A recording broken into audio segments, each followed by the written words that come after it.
Now, I know what you're thinking. You read the title, you saw the thumbnail, and you're like, I'm about to just smash the dislike button, because there's no way, no how, that this guy's gonna convince me that the new Space Jam movie, A, is an alright movie, and B, is better than Michael Jordan's Spaceman. That boy be crazy. And I'm gonna tell you right now, I think I can do it. I think it's possible to convince you not only that this Space Jam movie is indeed not the heaping pile of garbage that the New York Times, angry reviews, and everybody else in between would like you to believe, but that it's fine. That it's actually better, and I mean this, I believe this, that it's better than the original Space Jam. Did he just say? I did. So let's get started. Welcome to the Space Jam. Hey everybody, welcome back to Film Artsy. I'm your guy, Trevor Baker, and today we are going to be breaking down and reviewing the new Space Jam movie, Space Jam: A New Legacy, starring LeBron James and the Looney Tunes Squad. Something that I think is critical about reviewing this movie is it is an animated movie, so although you might be thinking that compared to The Godfather or Titanic or Batman Dark Knight or Shawshank Redemption or whatever glorious Oscar movie that you love, just chill your roll a little bit. What do you think, it's gonna win an Oscar? I just think that's critical, because when I rate movies like Black Widow, like I did recently, there's a little bit of a higher standard. When I'm rating a movie about Bugs Bunny and the Toon Squad taking on the Goon Squad in a serververse, I think there's just, the bar is it's a little bit lower. Anyway, let's hop into the review. And so let's get into the things that I did not like about the new Space Jam: A New Legacy. So first off, in the Space Jam: A New Legacy, the movie is just too long. There was a moment where I'm watching it, and I watch it with my family, my kids, my daughter's like, every time she sees LeBron, she's like, LeBron James, let's go. But this movie, there was a moment where I was like, is this still on? Have we actually gotten anywhere? The beginning is kind of slow paced. There's some long drawn out sequences, just some things that could be done away with. It's a 2-hour movie, and it just didn't, it could have been an hour and a half. There's a half hour that could have just cut it up, take it, crumble it in a ball, and throw it in the garbage can, because it was unnecessary. Also, they own all those properties they showed, right? I know, and I'm not actually asking that question. I know Warner Brothers owns all those properties. So why does everyone look so terrible in that final basketball game? So you see like the Night King, Pennywise, Mr. Freeze in his robe, various other DC characters, and they all look so not like, I know you're not gonna get Skarsgård to reprise his role as Pennywise, but that Pennywise looked bad. I mean, they're all just like really bad cosplays. Like they're like someone was trying, but they're definitely not the best.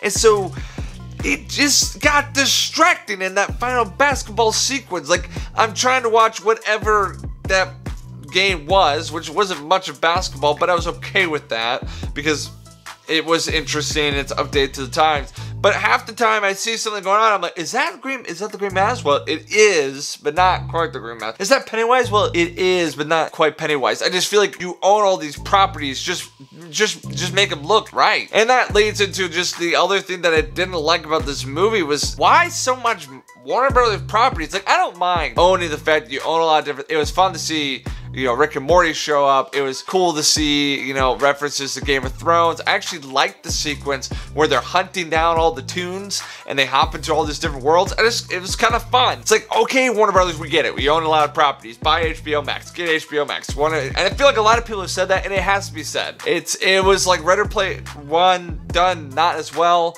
Wreck-It Ralph not done as well. Although I have an opinion about this, that is it not done as well because we saw this one last?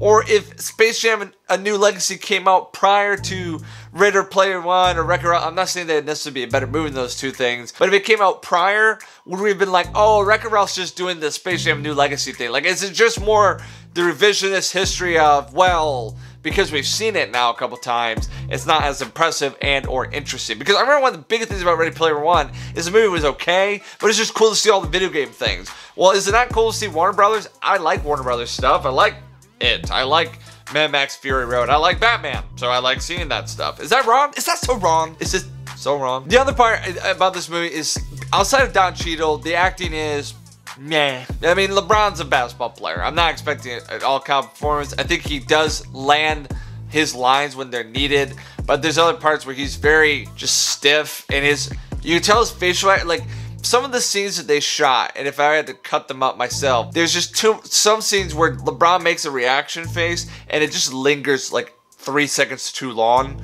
Like, you could tell LeBron was holding it, like, hold that, you know, confused look. And it should have been 2 seconds shorter. Before we continue our video, I just want to let you guys know that we have a really cool Instagram that updates on a regular basis. So if you like all things Marvel, this is the Instagram for you. So go follow that filmartsy Instagram right now. You won't regret it, I promise you. Seriously, open Instagram right now and click that follow button. Now back to the video. Those are just things I didn't like, but those, in my opinion, did not diminish from what I thought was overwhelmingly a fun, colorful family flick that really gave us an up-to-date Space Jam. That all that nostalgia you have with the Michael Jordan Space Jam, you get it. If you grew up with LeBron like I did, and you have kids who are interested in basketball, it's really a fun time. It's colorful, it's exciting, it's high budget, so everything looks good. It's interesting enough for kids to enjoy. I mean, my daughter just ate it up. It's like, this is cool. There's Bugs Bunny and LeBron and basketball and the Goon Squad's big. It was really a family fun flick. Is that not what we wanted with the new Space Jam? Like, what were you expecting? Things that I really enjoyed about this movie is the production value was great. Don Cheadle's villain was far more interesting than the old Space Jam villain. I'm not even getting into the reasons why it's better than the old Space Jam, which I'm going to, so you better stay in, because I'm right about this. Don Cheadle's villain was interesting. He acted well. He turned son and father against. He's very manipulative and getting it all working together. It was interesting. And then the Looney Tunes characters were fun. I felt like they were present. Some people felt like they got sidelined. Well, some didn't have as much screen time, but I enjoyed having the Looney Tunes, and actually the messaging that was wrapped within this was LeBron was like, this is how we do basketball. We got to focus on the game. It's done this wrong way, and you got to reject all other interests that you have, and you have to be 100% focused on what you're trying to strive for. And in doing so, he didn't understand that his son had multiple interests. He enjoyed basketball. He also had the ability in game design. In this movie, it fleshes that out with the Looney Tunes trying to replicate LeBron and be like LeBron in basketball. And he realizes that actually what makes them so great is when they lean into their skill sets of who they are. And it's being true to yourself. It's being true to yourself story. That stuff is good for like kids to say, hey, if you have an interest, pursue it. If you have a dream, go after it. If you know, and as parents or as, you know, people in society, we try to support that. We don't just make them say, oh, that will never happen, because what if someone told LeBron there's no way you'll make it in the NBA? What if someone told, you know, Leonardo DiCaprio you won't make it in acting? The reason you push people forward and to pursue their dreams is because it is possible if you work hard enough, but also that you have the passion for it. That's a good story in the movie, and that's not in the first Space Jam. There isn't that deep moral tone. Also, I like that this is a family movie. I have a family. A lot of people who are watching this movie, besides the schlubs who got Cheetos, who love Michael Jordan, and they're 40 years old watching this movie alone, it's not necessarily for you. I'm gonna be honest. It's for family, and I like that the mother and the kids and everything's oriented around that. That's what makes the movie good. And now, like I said, this movie has a lot to be desired, but at the end of the day, it's a good family film that's enjoyable. So let's go talk about the reasons why this makes it better than the old Space Jam. First off, the motive. The first Space Jam really has to do about these, you know, alien monster creatures saying, hey, we need more attractions. Let's enslave the Looney Tunes to be like stand-up comedy forever and ever on Moron Mountain. And they grab Michael Jordan and say, we need help with that. And eventually there's like more stakes added to Michael Jordan's situation, but that's basically the story. It's all about Looney Tunes like, I don't want to be enslaved, so let's get Michael Jordan. This movie, on the other hand, is about a son and a father relationship that's struggling. They're struggling with communication and understanding each other. And through this journey with Don Cheadle taking LeBron's son to try to turn him against him and to get LeBron stuck in the Twitterverse for his own fame, it actually helps them realize that their differences is what makes them great, is what they should believe in, and it's centered around family. It's already a better movie than Michael Jordan's movie. There's one thing about Michael Jordan and LeBron that's different. Michael's always been a loner. He's always been number one, and LeBron's a family guy who is an entrepreneur. He built a school, and so I just like that that's in this movie. The other thing that I like about this movie is I just felt like the story was ultimately better. Despite the smashing Warner Brothers properties, is that when you have that storyline of family and coming to realize that he has value, it's just a more interesting story. Another thing is they really fixed Lola Bunny. I know this seems like something that's like a dub, but like, have you seen Lola Bunny for the first Space Jam? There's some like, after watching, I watched a lot of clips from the old Space Jam in order for this review, and yikes, like there's some over-sexualized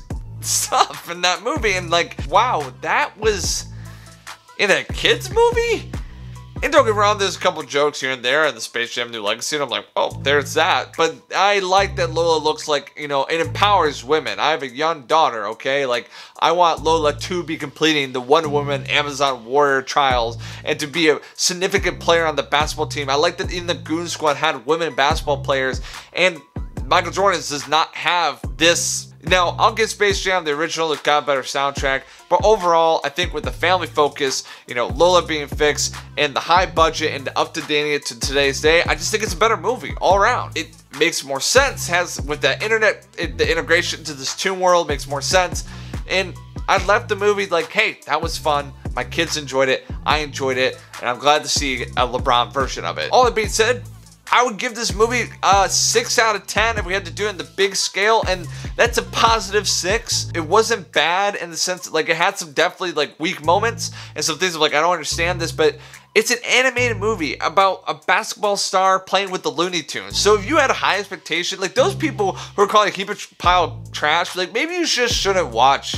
animated movies. And honestly, Michael Jordan, you can suck it. Your movie's just not as good as this one. It's just not. I know the nostalgia is so powerful, but I like Michael Jordan, but this movie just isn't as good as the new one. It just isn't. I don't know what to tell you. And if that bothers you, I'm being as objective as I can be. Maybe you disagree, but it wouldn't be the first time that you guys disagree with me. All being said, thank you so much for watching. Have you watched the new Space Jam, A New Legacy? And if you did, drop in the comments below and let me know what you thought. If you thought it was a heaping pile of trash, it's your prerogative to write that in the comments. I disagree with you. I thought it was fun. My kid can't stop watching it, and I enjoyed seeing LeBron's version of it. All that being said, thank you so much for watching. Even if you dislike this video, you don't necessarily have to like this one, but you could subscribe because we're trying to give you this content daily, and you think that what I'm saying is so crazy, well, I'm going to be here for a while, so if you like crazy, you're going to probably want to see more. Thank you so much for watching, and as always, until next time, I will see you later.